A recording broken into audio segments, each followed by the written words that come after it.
자, 예고해 드린 대로 저희 인터뷰를 진행해 보도록 하겠습니다. 윤재관 조국혁신당 대변인 나와 있습니다. 안녕하십니까? 네, 반갑습니다. 네. 자, 오랜만에 또 네. 저희 오마이 TV 함께하고 계신데요. 국민들이 너무 지친다 이런 말씀 많이 하고 계십니다.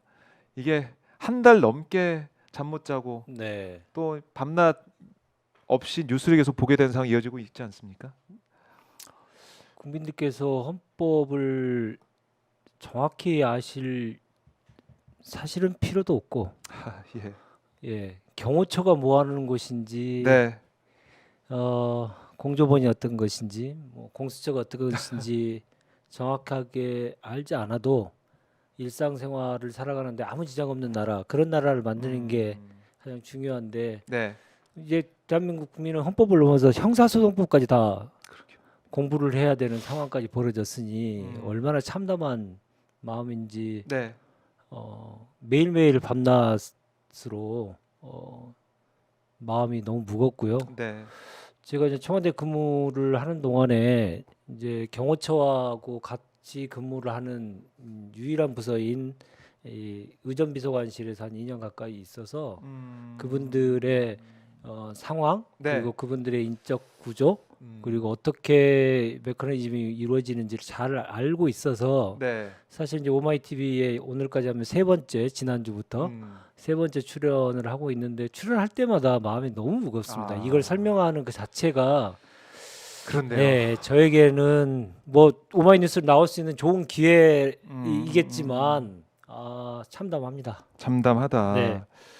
자, 이제 청와대 이제 근무하신 경력이 있기 때문에 경호처의 이 상황을 잘 아신다고 하셨는데, 혹시 지금 뭐 개인적으로라도 지금 경호처에 있는 직원들과 또 소통하고 또 지금 뭐 심경이 어떤지 이런 것 좀 간접적으로 직접적으로 듣는 게 좀 있으시니까 어떻습니까? 매우 힘들어하고 있고요. 있습니까? 힘들어하고 자괴감을 많이 느끼고 있고, 그래요. 그럼에도 불구하고 이제 그 조직의 특징인데 이 상명하복에 매우 철저해야 되는 그런 상황에 놓여져 있어서 지금 소위 말해서 그 3인방위로 불리는 네.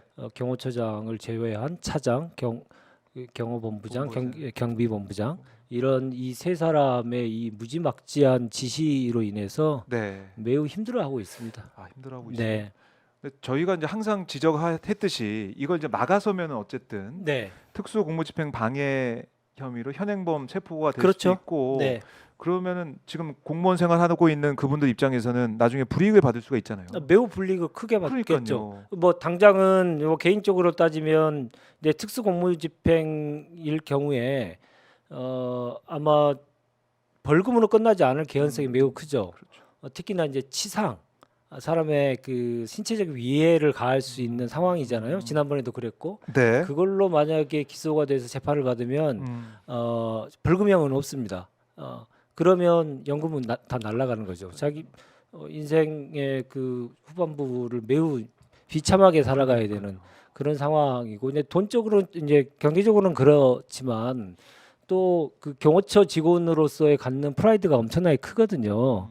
그래서 최근에는 아주 좋은 자원들이 경호처를 많이 지원을 하죠. 네. 여러 가지 특혜들이 또 있고 하니. 근데 그러한 그 자존심, 프라이드가 깡그리 무너지고, 자녀들로부터 아빠가 경호처에 다닌다는 것이 매우 자랑스러운 일이었다가 매우 수치스러운 일이 되니 얼마나 괴롭겠습니까? 그렇네요. 예. 이렇게 개인적으로 심적으로 힘든 그런 상황인데, 뭐 지금 관저 실시간 상황 보고 계신데요. 주변 모습, 버스가 또 미니버스가 한 대 좀 내려오고 있는데, 네. 자, 경호처 그 직원들이 이런 여러 가지 걱정하면서도 상명하복 네. 그걸 따를 수밖에 없는 지난번에 방송에서 말씀드렸습니다만 계급 정년까지 있습니다. 계급 정년. 계급 정년. 네, 예. 4급, 3급, 2급, 1급 몇 세까지 할 수 있다고 명확하게 규정이 있어요. 그래서 그 계급 정년에 걸리면 네, 나가야 되고. 나가야죠. 그 예. 전에 이제 승진하기 위해서 모든 것을 다 걸어야 되는 또 그런 특성이 있어요. 그렇군요. 예. 그래서 그 안산의 롯데리아에 모였던 그 네. 대령들, 네. 예비역 앞에서 머리를 조아렸던 그 대령들, 그 심정하고 비슷하죠. 예, 승진해야 되니까. 승진. 네, 군인들도 마찬가지로 계급 정년이 있으니까. 네, 예, 똑같습니다. 아, 예. 그렇군요. 그래서 이 승진을 이제 눈앞에 둔 사람들이나 승진을 생각하는 사람들은 입장에서는 상명하복 그것도 벗어나기 어려운 부분도 있고. 그래서 아, 이제 지금 주범이라고 할 수 있는 경호처 이 네. 반란의 주역이라고 할 수 있는 이 세 사람도 역시 내부 안에서는 사실 승진을 지속적으로 하기 어려운 사람들로 인식이 됐던 사람들인데 그렇게 많이 알려졌던 분들인데 예. 김용현이 처장으로 오기 시작하면서 일부러 왜 그런 사람들을 픽해서 승진을 시킴으로써 무한 맹종을 하도록 강요하고 네. 그런 기회를 주고 이렇게 했다라고 하는 얘기들이 많이 들립니다. 그렇군요. 네. 아, 그런 특수성이 있다. 자, 오늘 저희 이제 오마이 TV가 단독 포착한 영상이 있었습니다. 네, 예, 봤습니다. 보셨죠? 예, 봤습니다. 아, 우리 대변인 보셨을 것 같은데, 자 한번 보면서 네. 얘기를 나눠볼까요? 저희가 맨 처음에 발견했을 때, 이게 경호처 직원들 내려오나 보다 했는데, 제가 봤더니 걸음걸이나 뭐 이 얼굴 건들건들한 예, 게 딱 그거잖아요. 예. 그래서 윤석열로 추정이 된다라고 얘기를 하면서 제가 방송을 했었습니다. 자, 네. 지금 우리 윤재관 대변인이 딱 볼 때 어떻게 지금 파악을 할 수가 있습니까? 일단 뭐 예. 여기 오기 전에 이제 논평을 내고 왔는데요. 아, 그러셨어요? 예. 추정된다, 추정하기에 충분하다 제가 얘기를 했는데 일단 그 일단은 표현을 뭐 몸짓을 보면 딱 그 내란숙이 아닙니까? 예, 그 특유의 걸음걸이나 뭐 이런 것들. 건들건들한 저 모습도 그렇고 예. 전혀 내란수르게라고 생각되지 않을 만큼 이 뻔뻔한 모습, 뻔뻔한 지시들을 막 하잖아요. 그래요. 뭐 계속 지시하는 모습. 철면피의 모습을 그대로 계속 하고 있는 철면피의 것이고. 모습. 예. 예. 그리고 이 어떤 거만하기 짝이 없잖아요. 거만해 보인다. 쩍벌이잖아요, 쩍벌. 저기에서도 쩍벌 비슷하게 하는 건데. 예. 그 모습만 봐도 그렇고요. 대형 저 대형이 어떻습니까? 중요합니다. 저 뒤에 이제 앞에 지금은 앞으로 걸어가고 있는 이제 가방 든 사람이 있는데 네. 소위 말해서 이제 그 VIP가 가게 되면 대형을 갖추는데 네. 그 대형의 후미에서 3보에서 5보 뒤에는 경호의 수행부라고 있습니다. 대통령이 어디 갈 때 네. 항상 현장에서 밀착해서 가는 수행부가 있는데 양 옆에는 기본적으로 수행부장이 서고요. 네. 수행부장은 상급입니다. 경호본부장 밑에인데요. 수행부장이 2명 있는데 수행부장이 쓰고 수행부에 이제 시니어가 쓴 다음에 주니어들은 3보에서 뒤에서 3보에서 5보 뒤에서 가방을 들고 따라가게 됩니다. 가방 있네요, 진짜. 저 위에 가면 가방 있지 들고 않습니까? 앞에. 아까 처음 내려올 때 대형은 원래 그 대형에 그대로 하고 있는데 지금은 좀 깨졌지 않습니까? 올라가는 거니까 상관없다고 생각하고 다 끝났다고 생각하니까 그런데 처음에 내려올 때 대형은 청와대, 그러니까 여기는 대통령의 공간이잖아요. 대통령의 공간에서 저렇게 경호원들이 대응을 갖추는 건 갖춰야 될 사람은 딱 한 명입니다. 예, 대통령. 내란수계죠. 내란수계 윤석열밖에 없다. 예, 그렇습니다. 저 가방이 이제 소위 말하는 방탄 가방인데요. 3단으로 쭉 내려집니다. 예, 그래서 이제 저 재질이 방탄 소재로 돼 있어서 이제 방탄 가방 이렇게 얘기를 많이 하고요. 저기 안에는 저도 되게 궁금해가지고 청와대 근무 때 저기 안에 무슨 방탄 가방에 뭐가 들어있을까? 방탄 가방에 뭐가 들어있는지 되게 궁금하잖아요.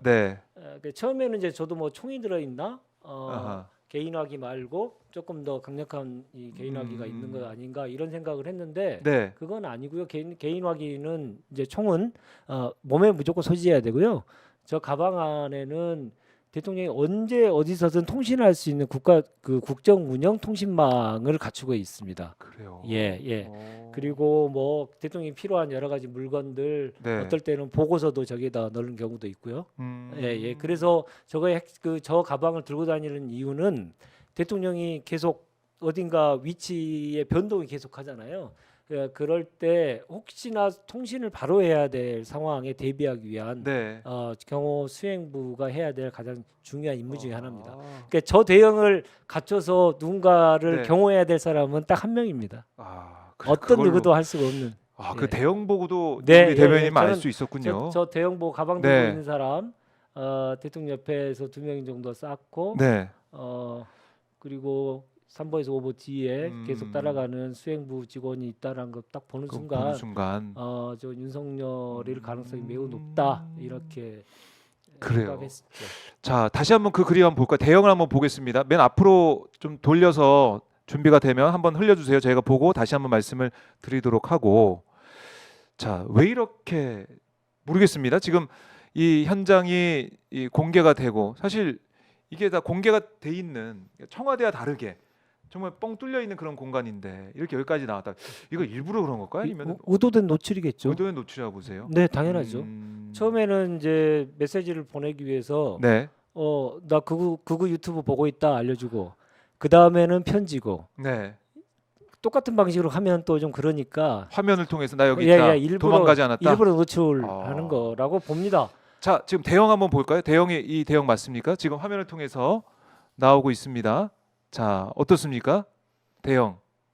지금 양옆에 양옆에 이제 수행부장이라고 좀 추정할 수 있는 사람들일 있고, 거고요. 그다음에 네. 그 옆에 약간 좀 벌려서 예, 저기 가방 든 사람들. 예, 예, 저 뒤에 꼭 따라다녀야 됩니다. 아, 저렇게 예, 돼 있군요. 아, 그렇군요. 가방 든 사람. 저 뒤에 싹 서 있어요. 저 네. 진짜 좀 한 3보, 5보 뒤에 서 있습니다. 네. 저기 뭐 아, 대통령이 다른 외부의 다른 장소에 가더라도 똑같이 예. 해야 됩니다. 아, 예, 예. 그렇군요. 프로토콜이 네. 지금 마련돼 있고 그거대로 그렇습니다. 하는 모습들. 아, 지금 진짜 딱 뒤에 왔다가 뒤돌아서니까 또 같이 뒤돌아서서 네, 위로 네, 올라가고. 네. 아, 그렇군요. 예, 윤석열로 추정되는 남성. 윤석열 그러니까 가능성이 크다. 행태 모습도 그렇고 네. 경호처의 기본적인 프로토콜로 봐서도 음. 그렇고 대형의 프로토콜로 봐서도 그렇고 네, 그렇습니다. 그렇군요. 아마 저기 옆에 경호의 수행부장이나 경호본부장이 네. 동행하지 않았을까 싶은데 아하. 우리 이제 경호본부장까지는 얘기를 많이 했죠. 근데 경호본부장 바로 밑에 주요 보직 중에 하나가 수행부장이 있습니다. 수행부장. 대통령이 어디를 가든 함께 무조건 같이 가야 될 사람입니다. 네. 여기는 이제 3급의 자리인데 그 수행부장은 워낙 경무이고 항상 그 함께 가야 되기 때문에 한 명 가지고는 부족해서요. 2명이 합니다. 아, 그 그렇군요. 지금의 수행부장은 2명인데 네. 그 국민들께서 다 보신 분들이에요. 다 그래요? 보신 분들이에요. 어. 왜냐하면 이번에 12월 3일 날 그 위헌 위법적인 계엄을 선포할 당시에 네. 대통령이 자리에 앉잖아요. 예. 근데 그 의자 쫙 빼주고 아, 밀어주던 예, 사람. 맨 처음에 등장했던 그 예, 남성. 예, 예. 그분도 수행부장이고요. 그리고 지난번 이제 카이스트 입틀막 할 때 네. 예, 아, 입을 딱 틀어막던 사람도 수행부장입니다. 그렇군요. 예, 예. 그 바로 진짜 옆에서 함께 네, 대통령과 네. 함께 다니는 사람들, 네. 한 몸처럼 다니는 한 몸처럼 사람이죠. 다니는 사람들이다. 그래서 오늘 제가 내일일지 언제일지는 모르겠으나 내란 수계가 저렇게 의도된 노출을 하게 된 이유에 대해서는 네. 일단 나 건재함을 과시해가지고 아스팔트 구구들한테 음. 더 준동해라라고 지시하는 것으로 보이고요. 아, 예. 또 지시를 내리는 거죠. 아까 말씀드렸던 대로 처음에는 유튜브 극우 유튜브를 보고 있다는 것, 그리고 편지, 네. 그리고 이번에는 의도된 노출을 통해서 다시 한번 지시를 내리고 아하. 있는 것이라고 보이고 예. 대한민국이 어찌 됐든 간에 무조건 내란 세력들은 준동하라 이렇게 예. 뭐 계속 지시를 내리고 있는 하나의 메시지로 보이고요. 음. 또 다른 측면에서 보면 네. 워낙 그 저자가 네. 참 음.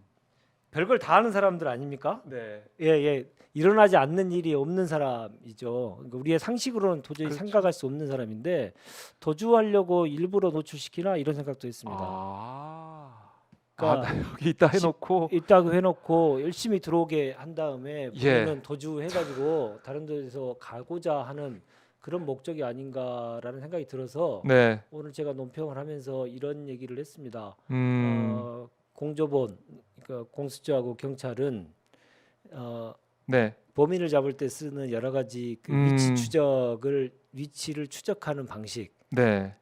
인터넷 접속 기록이라든가 아. 그리고 핸드폰 기지국이라든가 음. 이런 것들을 분명하게 지금 당장부터 계속 추적을 하라. 네. 그리고 아까 말씀드렸던 대통령과 어떤 경우든 같이 가는 수행부장 2명에 대한 핸드폰 위치 추적을 하면 그렇네요. 위치 추적을 하면 어디 있을지 알 수 있다. 그리고 또 한 명이 있다. 가족 부장이라고 표현하는데요. 이거는 김건희를 항상 같이 다녀야 됩니다. 김건희를 수행하는 사람이거든요. 예. 이 세 사람의 움직임과 위치, 핸드폰의 위치를 분명하게 추적해서 늘 계속 확인을 해야 될 것이다. 이런 얘기를 제가 논평을 통해서 얘기를 한. 그렇군요. 그것도 이제 생각을 하고 있어야 네, 되고요. 자, 지금 속보가 들어왔는데요. 대통령실에서 오마이뉴스, 이제 오마이 TV를 군사 기지 및 군사 시설 보호법 위반으로 고발 조치했다라고 얘기를 하고 있습니다. 자, 허가받지 않고 무단으로 관저 일대를 촬영해 보도했다. 관저 일대는 현직 대통령이자 국가원수가 거주하는 군사시설 보호구역으로서 국가의 안보와 직결되는 보안시설이며 무단으로 촬영 시 관련 법령에 의거해 처벌될 수 있다. 이에 대통령실은 고발 조치와 함께 강한 유감을 표명하며 향후 이와 같은 위법 행위에 대해서는 강력하게 대응할 것임을 밝힌다라고 대통령실 대변인실에서 입장을 냈습니다. 어떻게 들으셨습니까? 이제 놀랍지도 않잖아요. 네. 적반하장도 유분수지. 저런 자들이 어떻게 대한민국을 책임지는 자리에 있었는지 그조차도 정말 참담하고. 네. 아까 말씀드렸듯이 어떤 일이든지 벌일 수 있는 사람들이기 때문에 오늘의 영상의 노출을 어떻게 활용할지, 어떤 방식으로 활용할지에 대해서는 우리가 그 한계를 짓지 않고요. 네. 우리의 상식을 가지고 생각하지 않고 뭐든지 다 할 수 있는 인간들이다라는 생각을 갖고 철저하게 대비해야 될 것이다 생각합니다. 그래요. 이 대통령실에 이제 고발, 오마이뉴스를 고발했다라는 이 속보를 전해드렸는데요. 저희 이제 오마이뉴스의 입장은 다시 또 설명을 드리겠습니다. 오마이뉴스와 오마이TV는 내란 피의자가 체포영장 집행을 거부한 채 도피설까지 나온 상황에서 국민의 알 권리를 위해 오늘 윤석열 관저 상황을 생생히 전달했음을 알려드립니다. 다시 한번 군사 시설이 아니고 범죄자 소굴이잖아요. 그렇죠. 예. 군사 시설 이거 지금 이 도피를 하고 있는 도피설까지 나온 이런 상황, 체포영장을 거부하고 있는 이런 상황에서 국민들의 알 권리를 위한 보도. 네. 글쎄요. 이제 그게 아니라 군사 시설 했으니까 너 고소, 너 고발 뭐 이런 식으로 나오고 있는 대통령실의 모습인데. 네. 얼마나 네. 본인들도 무섭겠습니까? 무서워서 짓는 거예요. 무서워서 짓는 거다. 네. 저기 있는 분들의 몇몇을 빼놓고는 네. 뭐 저자들은 지금 보이는 저자들은 뭐 그렇게 생각 안 하겠지만 계속 이제 압박이 계속 들어오고 네. 이제는 뚫릴 가능성이 매우 높다고 판단하니까 더 극렬하게 얘기하고 또 법적 책임 뭐 어쩌고 저쩌고 운운을 하는데 가당치도 않은 얘기죠. 네. 예. 자, 지금 이제 발부가 된 체포영장 재발부된 그 영장에 따라서 언제쯤 집행이 이루어질 것이냐, 이게 좀 궁금한 거 아니겠습니까? 그리고 집행이 이루어진다면 정말 어제 오동훈 처장이 얘기했던 것처럼 철두철미하게 준비해서 2차 체포영장 집행 때는 꼭 체포가 되도록 할 거다라고 얘기를 했는데 그렇게 될지 어떻게 좀 예상하세요, 대변인? 첫째로 일단 경호처가 협조를 받아야 될 기관이 두 군데가 있는데 이제 군과 경찰이죠. 그 군과 경찰이 협조를 안 할 가능성이 매우 크지 않습니까? 네. 예, 1차 때도 그게 이제 확인이 좀 됐고, 그랬으니 가능성은 더 높아지는 것은 사실일 것이다라고 생각을 들고요. 두 번째로는 이제 경찰이 그동안 갖고 있었던 노하우를 이번에 제대로 발휘할 수 있는 필요성이 경찰 스스로에게도 생긴 거지 않습니까? 예, 얘는 공수처에게만 얘기하기에는 좀 그런 상황이고, 네. 그래서 좀 더 정확하게 그 준비하고 철저하게 대비할 수 있는 시간을 좀 갖고 있고, 지금 어제부터 좀 상황이 좀 달라지는 모습이 보이잖아요. 일단 체포영장의 집행 기한을 밝히지 않아서 맞아요. 언제 들어갈 수 있다라고 하는 사실 자체를 고지하지 않았고요. 두 번째로는 첫 번째 할 때는 언제 들어간다. 그리고 공수처 앞에다가 이제 보도할 수 있는 이 시설들을 갖추고 막 이러면서 소위 말해 저자들이 준비할 수 있는 기회와 시간을 벌어줬잖아요. 그렇네요. 근데 그런 것들을 지금 하지 않고 있고, 네. 경찰에게 확인해본 결과 그러한 것들을 미리 그 예비 동작을 하기 위한 그런 것도 좀 잘 안 보입니다. 그러면 이제 정광석화처럼 하겠다라고 하는 건데 사실은 그거를 미리 알려줄 필요 없죠. 지휘부하고 수뇌부들이 도상훈련을 잘 해가지고 정확하게 지휘해서 하면 되기 때문에 네. 1차하고는 그 점에서 조금 준비하는 것도 좀 다르다. 그리고 동원될 인력도 많이 다를 것이기 때문에 많이 달라질 것입니다. 그래서 더 도주의 가능성도 좀 있다고 보고 그에 대해서도 준비를 해야 된다 생각을 합니다. 그래요. 이제 오늘 이렇게 카메라 앞에 모습을 드러낸 게 행여나 정말 이 도주하기 위한 그런 네. 준비 과정이 아니느냐 이렇게까지 지금 우리 윤 대변인은 아니 진짜로 그렇게 저는 생각을 그렇게 생각합니다. 저는 네. 뭐 계엄을 할 거라는 거 다 생각지도 못했고 저렇게 저기 웅크리고 앉아가지고 저쪽 법 질서를 저렇게 망가뜨릴 놓을 거라고 누가 예상을 했습니까? 전혀 예상을 못했지 않습니까? 네. 저자는 못할 일이 없는 사람입니다. 그러니까 모든 가능성을 열어놓고 정말 철저하게 준비하는 수밖에 없겠군요. 네, 예. 그래서 이번엔 꼭 체포를 해야 된다라는 거고 사실 오늘 또 이제 쌍특검법이 다 지금 사실 폐기가 됐습니다. 네. 조국혁신당 차원에서도 이런 상황들 특검법이 또 다시 폐기되는 이런 모습들 여기에 대해서 또 입장이 있을 것 같아요. 저런 위원장당을 왜 존재하게 해야 되는지 정말 묻고 싶고요. 예, 예. 위원장당임이 명백하지 않습니까? 국민의힘. 네. 내란의 힘이 저는 국민의힘이라고 요새 하진 않고 내란의 네. 힘이라고 얘기하는데 1차적으로 국고보조금부터 빨리 반납하십시오. 국고보조금부터. 네. 아니 국민들한테 무슨 염치가 있어서 국민 혈세를 받아 챙기는 겁니까? 네. 두 번째로는 법무부가 지금 저희들이 조국혁신당에서 진정을 했는데요. 위원장당 심판을 청구해야 된다고 생각합니다. 그거 하지 않은 것은 직무유기인 거죠. 법무장관이 해야 된다. 예, 법무장관이 법상으로는 이제 법무부만 할 수 있도록 되어 있기 네. 때문에 위원장당 심판을 당장 해야 된다, 청구를 해야 된다 이렇게 생각을 하고요. 네. 또 하나는 이제 그 득달같이 이제 내란 수계한테 달려갔는데 국민을 향해 가기 위해서는 단 1인치도 안 가지 않습니까? 예. 저자들에게 앞으로 가망이 있을 거라고 생각하는 것은 사치라고 봅니다. 예. 해산하는 게 네. 해산 당하는 게 순리다. 저는 그렇게 봅니다. 네, 알겠습니다. 자, 오늘 윤재관 우리 대변인과 말씀을 좀 나눠보면서 저희 오마이 TV가 단독 포착한 윤석열 추정된 남성 윤석열이 네. 맞을 수밖에 없다. 이거를 또 경호 대응과 또 그동안 청와대 근무 경험을 살려서 좀 설명 좀 해주셨는데 저희가 딱 보고 그 경호 대응 말씀하시니까 정말 딱 보니까 그 대응이 눈에 딱 들어와서 저 눈에 안 들어왔던 대응이거든요. 네. 확인할 수가 있었습니다. 오늘. 저렇게 할 수 있는 사람 대한민국에 딱 한 명입니다. 그래요. 그걸로 다 네. 답이 지금 되는 것 같습니다. 네. 자, 이제 오늘 인터뷰 마무리하면서 저희 시청자분들 진짜 불철주야 정말 너무 고생이 많은데 우리 국민들 또 물론 뭐 국회도 마찬가지로 빠르게 지금 돌아가고 있는 상황인데요. 끝으로 못다한 말씀 있으시면 한 말씀 듣고 마무리하겠습니다. 빨리 회복되지 않으면 우리 국민들이 앞으로 겪어야 될 이 처참한 광경이 네. 눈에 보입니다. 며칠 전에 그 해외에서 사업을 하시는 지인께서 이런 말씀을 하시더라고요. 동남아 국가인데 작년까지만 하더라도 대한민국을 배우기 위해서 이것저것 질문을 하다가 최근에는 불쌍하게 보더랍니다.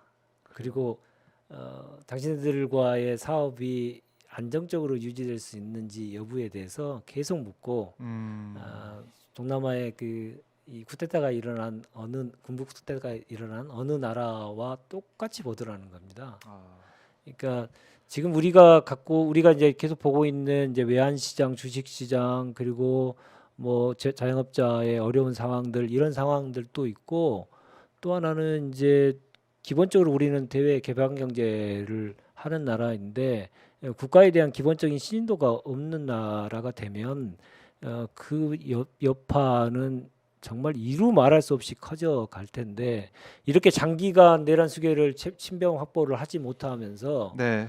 정말 우리나라의 국격이 떨어지고 있음을 전 세계에 계시는 우리 분들이 대한민국 국민들이 다 지금 호소하고 절규하고 계시거든요. 그래서 이제 공조본은 어떤 경우든 좌고우면하지 말고 이번에는 반드시 잡아서 내란 수계를 철창에 집어넣어야 된다. 이 말씀 꼭 드리고 싶습니다. 알겠습니다. 대변인 오늘 말씀 잘 들었고 저희가 다음에 또 모셔서 말씀 듣겠습니다. 네, 너무 갑작스럽게 나와서 이거 저도 뭐 더 준비해서 나왔어야 되는데 네. 예, 너무 그 기회를 주셔서 감사하고요. 저 영상을 취재하기까지 노고를 많이 하신 분들에게 정말 감사하다, 국민의 한 사람으로 감사하다는 말씀을 마지막으로 드리고 싶습니다. 네. 고맙습니다. 오마이뉴스에 고맙습니다. 네, 감사합니다. 예. 네.